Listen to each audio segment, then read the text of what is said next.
It takes immense pleasure to introduce our speaker, Mr. Karki Ashok Kumar, a beacon of positivity and inspiration in today's world, as the author of the novel Master of Ego, available on platforms like Amazon and Flipkart. It is an immense pleasure to have you here with us today, sir. Thank you for your time and consideration. Stage is yours. Over to Mr. Karki. I would like to start by thanking the Stella Maris Student Union for inviting me. Thanks again for the teachers, the Dean of Students, and the Principal, Vice Principal, and other college student union. And I would like to thank once again for being here to learn new perspectives. And to start with, why this sustainability is very interesting topic today, right? But most of us know that sustainability is relevant to planet, right? And UN has announced in 2017 that sustainable organization is predominantly measured through ESG framework, environment, social governance framework. They measure the maturity of every organization in terms of how they are producing sustainable products or sustainable process and sustainable behaviors, whatever. So do you think it's a buzzword, by the way? It is not a buzzword. Okay. Actually, they term this to be a buzzword. Unfortunately, we all Indians perceive this as a buzzword, but it is a mindset. So how is it relevant to the leadership thought? How we can marry leadership with sustainability is what we kind of produced as a concept here, right? I found all the NRIs, most of the NRIs talking about how we can give back to India, because some of the time that they have is free time. At that time they are usually partying, right? So when I got back to India, since we are from a farming background, like in Tanjore or whatever, so I realized that there is a gap between the technology and the agriculture space. And there was a thought that, how we can enable industry-based farming. So how we can create an industry into a farming. So, example, there was a conference like this. There was one renowned CTO of my organization, I cannot name here. So I asked them, like, why don't we focus on creating a agriculture vertical in our organization? Why is that we don't have a vertical for agriculture? You all can say, what is the problem, why they don't have a vertical for agriculture in consulting organizations? Any idea? They don't deem it profitable. Sorry? They don't deem it profitable. Probably their perspective and your perspective does not go well. Their perspective is very nature-based. They don't really focus in terms of corporate language. Their language is completely different. So there is a huge gap that kind of kept them away, and that's the gap that we found. And initially we started this Love Foundation in 2017 as a hobby, in terms of how we NRIs can help these small problems into opportunity. Do you all believe all the leaders can have an attitude of visualizing every problem as an opportunity? Yeah? What problem you made as an opportunity in your life? Here, what we do is that we try to organize programs, and slowly, the terms and how we get to do it, the permissions and all of that change. Right. But the final outcome becomes something else. So there might be a problem, but the final outcome becomes better than what we had planned. So I think as a team, I think we would agree on that. Yeah. So there will be a problem, and with the guidance of our deans and principals and all that, we'll just make it into a better one. Perfect. So you all have to understand, foundation for any leadership is managing the problems, not exposing the problem, right? So here is that we want to kickstart our presentation. Now that I gave a small background of me combined with this leadership, the storyline of how the sustainability came into my life, and then now I want to tell you the story that how we NRIs, not me, but a few of my friends and Indians combined, how we can create a strategy for next generation to have a prerequisite learning for creating a leadership learning. So some of the people may have a born leadership talent, right? How many of you have born leadership talent? Can any of you measure, and have anybody measured yourself that you have a born leadership, or your friends? Did you find anybody who has a born leadership quality? No? Nobody supporting, no? Okay, so we wanted to see, when I was studying, there was no course for me to teach or learn. Oh, this is how I have to have the prerequisite in terms of learning the actions or attitude or mindset to carry as a leader, right? We all did mistake, and then okay, we should not hurt somebody. We made a lot of mistakes in leading any of the initiatives, and then learned and fixed, and we call that as a lessons learned and move forward. So here is that we want to showcase an idea, a new leadership model where how you can perceive a concept of sustainability mindset to become a wonderful leader. Would you want to learn quickly? Yeah? We'll go to the next slide. Yeah. So we call our group as professionals with sustainability mindset, because we learned our lessons and we found that we professionals can help the society in terms of becoming more sustainable in taking decisions. So vision of our foundation is to build a better future for next generation for free. Concept is that, okay? The movie starts now. Okay, the mission of La Foundation is like, we wanted to create a sustainable mindset in terms of how we are all living a greedy life, like most of the society people, they cherish people who have a most greedy, like I just bought my BMW, I just bought my Mercedes, and I just had this thing, that thing. Everything is materialistic, and we kind of wanted to stay calm, and we kind of wanted to stay with professional ethics. How to stay calm as a leader when you kind of been poured with lot of societal perspectives, right? And nobody and one more thing I want to add as a leadership gap in the world, only 20% of the leadership who has empathy and perspectives, very cute and neat. Who has that? Which leader you get inspired in the organization wise? Do you like this Elon Musk? Why?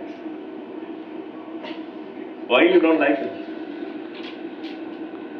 Anyone? I mean, at least we can learn something. What is that you perceive is what I'm trying to learn.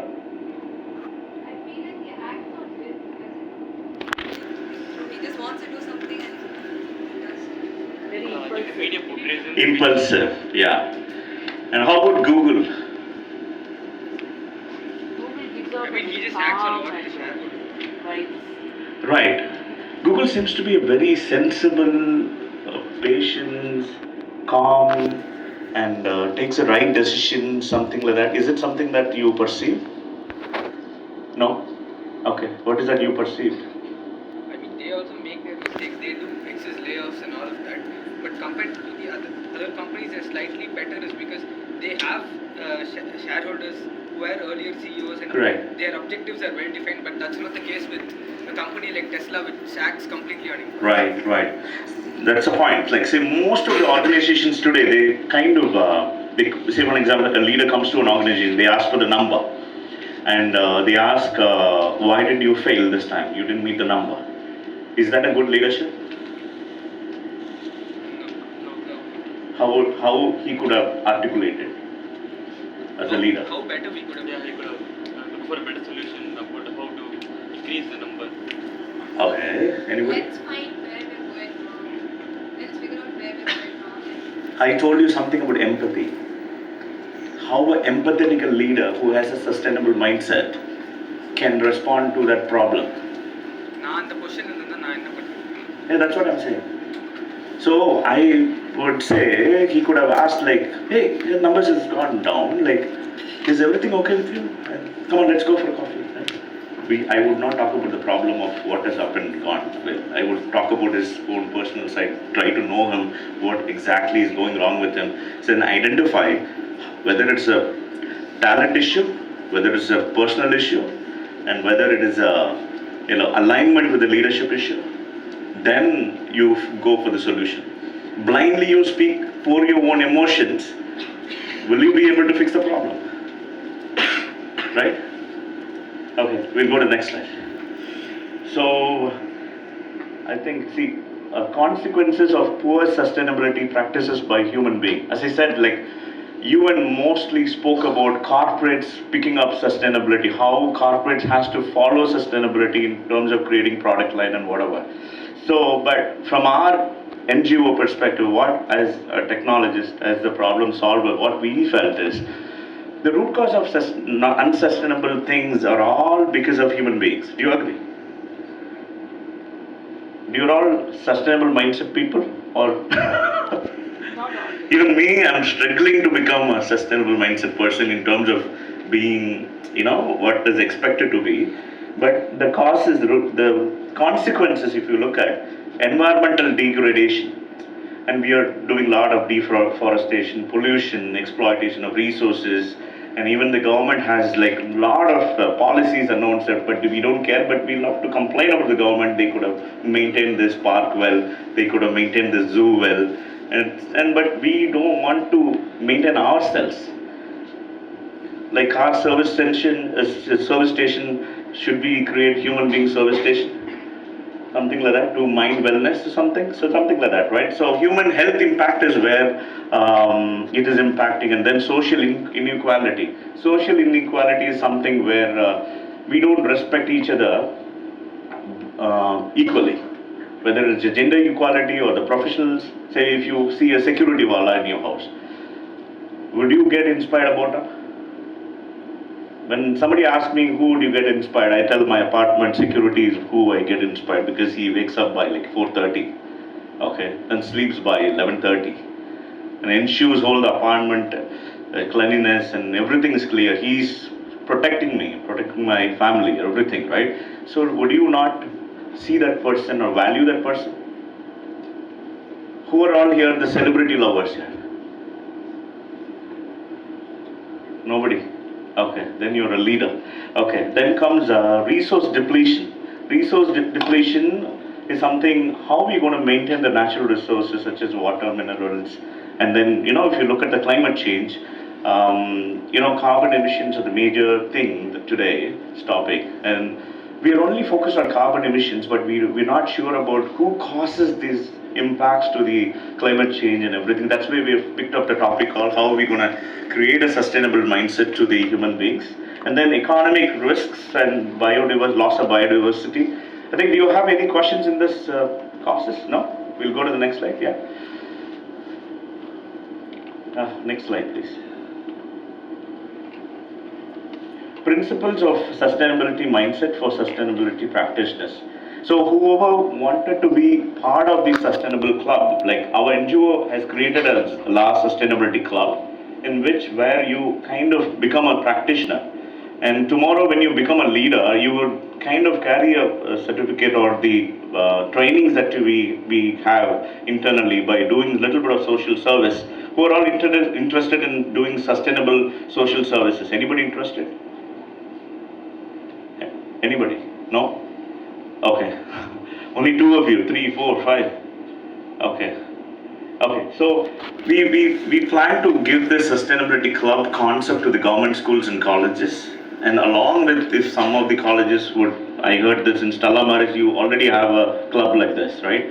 So we would like to kind of do a little bit of merger and learn what something that you have as a differentiator, and we can still carry those ideas to other schools and colleges as well. But it's in a very initial seeding level of a proportion that we have, and in which, if you look at, we wanted to create a principles of sustainability mindset. If you possess all these principles, you become a greater leader. Okay, so first principle would be feeling sufficient to step into abundance.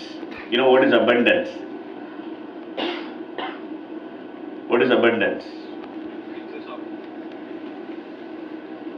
You connect with the universe directly. You have a feeling that you control everything. You have everything in control, including you.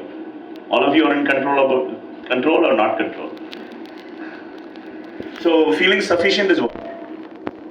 It's an emotion of controlling your desires in terms of money, hate, whatever, right? Like so feeling sufficient is a major problem that most of us don't feel. Like you feel insufficient because you go grab something, even though you have something, right? And next comes encourage and recognize everyone while they are alive. Yeah? What do you think? You all have this? You would have seen the older generation that, it's pathetic that, we know somebody like this teacher could have helped you, but we don't go thank, or probably the student union, somebody could have helped you. You don't thank, but your heart says it. And probably some old grandpa could have mentored you. While they're alive, you don't celebrate them, for example. So who celebrates your grandpa, and do you all go visit regularly? Okay, something like that. So it's not just family, outside family, anybody who is doing really well, you can say thank you, or you can just say you're doing a really great job or something. This attitude is really missing here, because of which a lot of innovators are not found. We see class there, we are confused with what class they belong, we confused with what race they belong, and all these confusions put together. That's why US is standing tall. If you go there, the most collaborative society you can find in terms of like encouraging each other, in terms of somebody's work. Like Bill Gates, can you name one of a person, very few person in this India country, like we found, who has become super successful? So any small piece of work will be appreciated, recognized. There will be a huge pathfinder for that person to move to the next steps and all of that. And then comes values. Risk-based decision making is something that you have to really realize. Even with any relationship that you want to create, you have to understand what is the other person's values. Have you made friendship with that idea, or like you generally make friends with anybody? Wavelength is values? Okay. So it's too early to speak about values matching and all, but I understand that it's an idea that we propose, in terms of how we can make a decision in terms of making the right relationships. And sharing and caring collaboration is something like where, see, you're all in urban city, how you're going to contribute to the suburban and the village societies, right? So what is the idea you got? Everything starts from an idea. Have you ever made one idea mature in your career, during your student life? Have you worked on that? Anybody? Let's make it more interactive. Am I boring? Yeah? No? Have anybody working? Is anybody working part-time? Okay, super. Anybody else? Okay. So, is anybody trying to do business part-time while you're studying? You are. Okay, super. Okay, that's good. So next comes committed environment caring is another principle where we want to ensure the mindset to carry this important aspect, where even if you see a plant unpoured water, whatever, you try to help the plant, Likewise, there are various other environmental initiatives that you would like to contribute, rather seeing in the news and, feeling pathetic about it would not be a nice idea. And then comes possessing a fail-fast approach helps in setting an appropriate vision. So failing fast approach is what? Failing fast approach is something where you don't be hesitant to speak up a wrong answer, but you still attempt it. Yeah. Even in business or anything, any idea that you got, you try to do a POC, proof of concept, by trying to implement the first stage of a prototype and see if it is working, and see if it is feasible or if it is going to be relatively accepted by the market, and take a step back or moving forward is all about failing fast attitude. Okay, that is very important. And then respect to gender equality and social equality among professionals. As I said, we are working on creating an award program for all the professionals, starting from a cleaner to celebrity or the government officials, So in order to make a feel that, like in America, even a CEO can, put a hand on the cleaner and talk to him and have a burger with him and talk and go.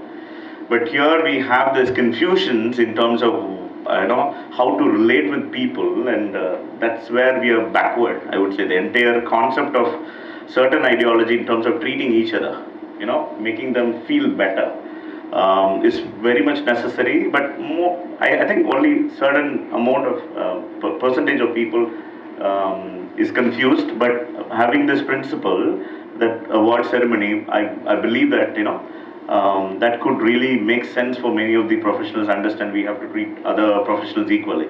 Then comes that continuous improvement focus is something. Even you fail, how to bounce back.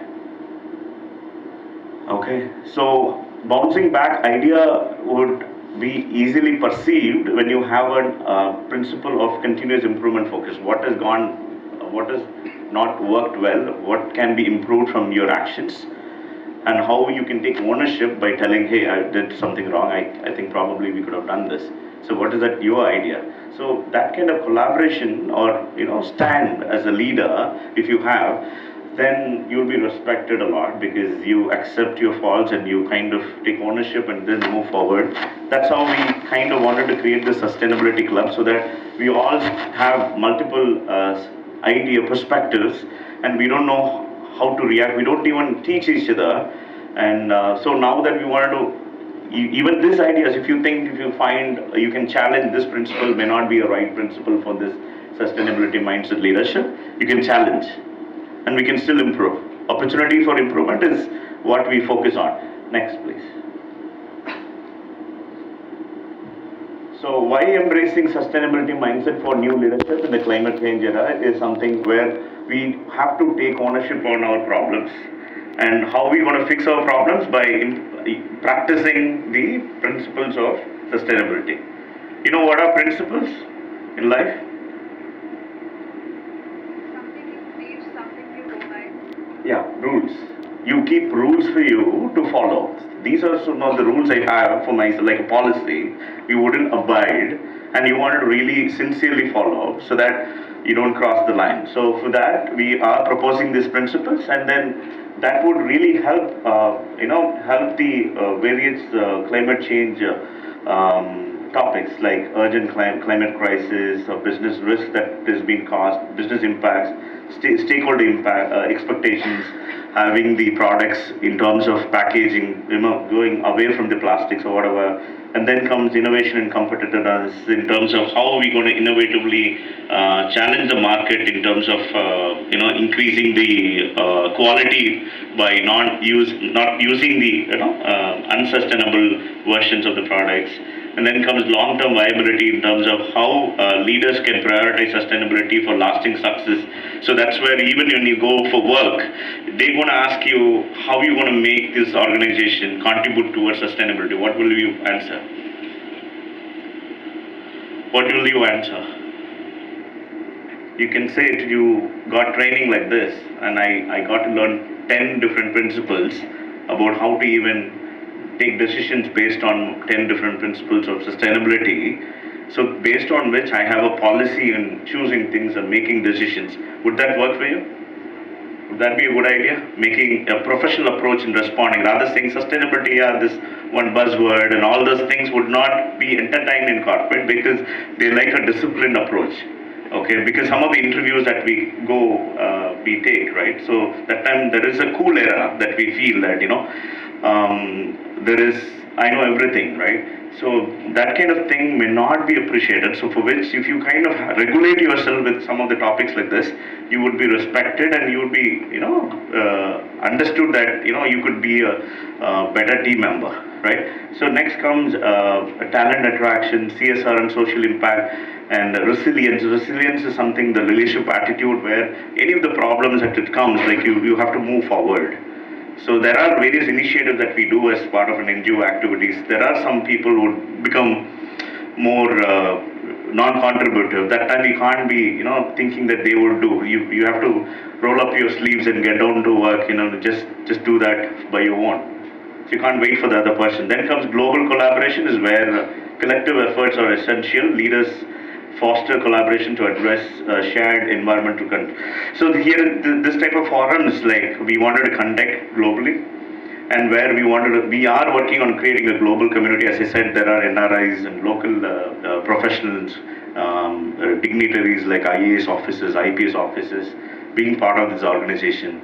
And using our thought leadership, their governance, policy, regulations, we are trying to trying to propose something to the government. And I would request any of the, and I see all of you as leaders, right? You can also be part of it, and where when we kind of take it to the government, we can propose to the education department that we can use this idea for government schools and colleges in terms of how they're also learning for free.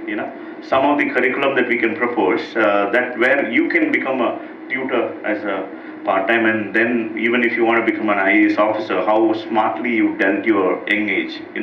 Those kind of examples is what they would like to see. Next, please. And so, as I said, we have been working into this technology industry. One thing we found is we want to package the product.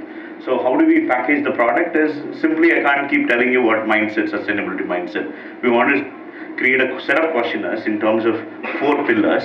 So we created 4 pillars. One is like human wellness pillar, environment wellness pillar, consistent profit pillar, and nature wellness pillar. These 4 pillars are the foundation for the sustainable practices. So on which we have created a set of questionnaires. Now, I would just wanted to launch this in this session itself. I requested Yugapriya to share the link to all the audience, and I don't know whether she has shared. You did already?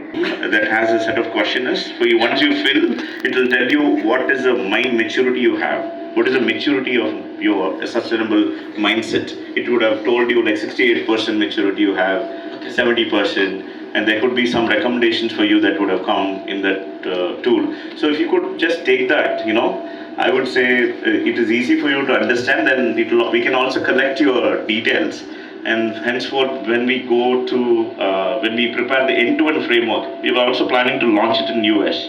In terms of like creating an end-to-end practices of sustainable framework. So it is going to be a little more huger, but if you wanted to more contribute to this innovation, so you can also be part of this NGO in terms of creating that, and you can just be a reviewer and see if you can learn, or you can ask those questions to the seniors it's going to be virtual, and you can be part of that.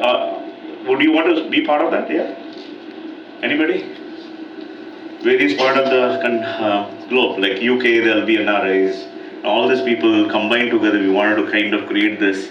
And once you enter, we will have your details coming in. We can just connect back, having our HR connect you. Okay. And then move to the next slide, please. Then comes student sustainability club programs. So, say for example, if any of the colleges, schools are adopting this practice of sustainability club, we propose these 4 pillars as a program chart, and where you would be learning as part of human wellness pillar, you would be learning mental health and nature retreats. Say for example, you would have some of the yoga practitioners or some of the mind wellness speakers help you understand how easily you can manage your emotions and things like that. And then comes community health and nutrition programs, develop initiatives focusing on healthy living. And then those are some of the healthcare SMEs that we have. We would like to give you that training. And then comes the earth wellness pillar, is where we kind of wanted to ensure the college or the surrounding the place would have zero waste campus challenge. And you're already on, I heard. And then energy efficient campaigns would be done. And then nature wellness pillar is where we have this urban gardening and green spaces, and which it's self-explanatory. And then biodiversity mapping project. And then consistent profit pillar, we kept it purposefully because in agriculture industry, we don't have consistency of making profits. And how are we going to make that consistency? So they don't have a proper consulting company who is going to engage them to make profits. So we opened a training center, a research center in Tanjavur district, in terms of they can use this, weekly once they can come to the office. We all be sitting remotely everywhere. Whoever is being part of that session, they can ask this question in terms of how are we going to how to make profit for next 6 months, say this January. What are the opportunity that we can build, and how are we going to sell this product in a much more profitable way? So those questions can be helped, and then you can also be part of that session. And then comes financial literacy for sustainability. If you don't have financial literacy, then what happens? You make wrong choices in terms of investing on unnecessary things, for which we wanted to create that kind of courses, and we are still working on it. Next slide, please.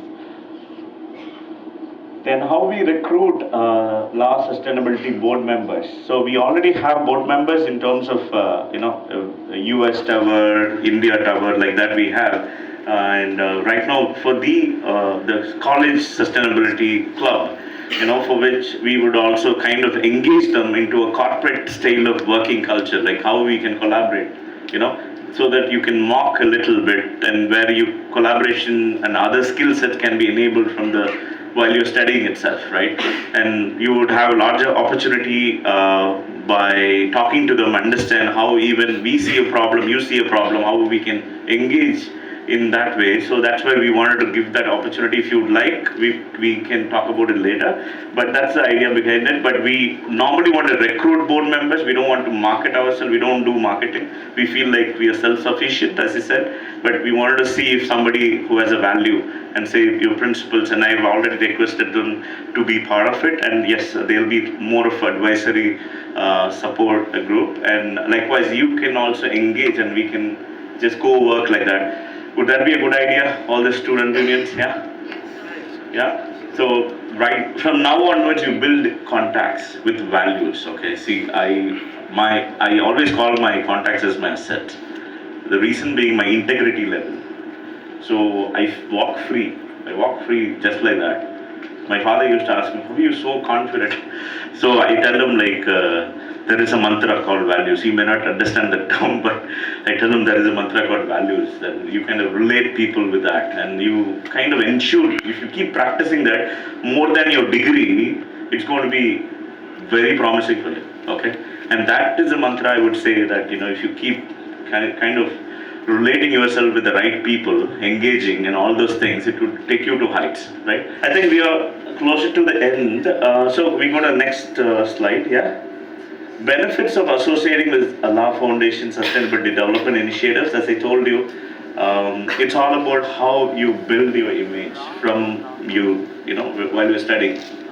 So henceforth, it's all about how your mindset is, how you build your attitude towards other people, nature, environment, and governance.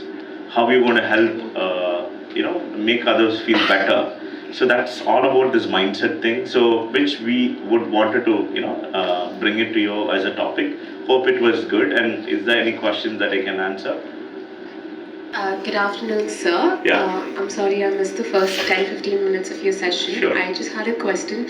Like, we heard a lot about how it's about the sustainability mindset. Right. But being the Gen Z, not listening to others, not, accepting whatever they say. Right. How do we set in that mindset? Like, because, say for example, I'll just take a very basic example. Right.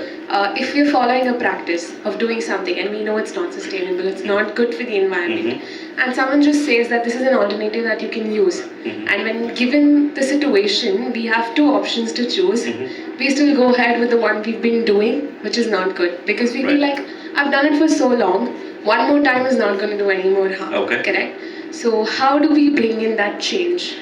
Like, it's not easy for change to set in immediately, right? Right. But how do we get that mindset? Create an enabler in you. Enabler in the sense, always when you're not able to change towards some new perspective, because your perspective is totally different. What is that new perspective you want to follow? Example, if government is asking you to go by bus, you cannot use scooters or car with fuels.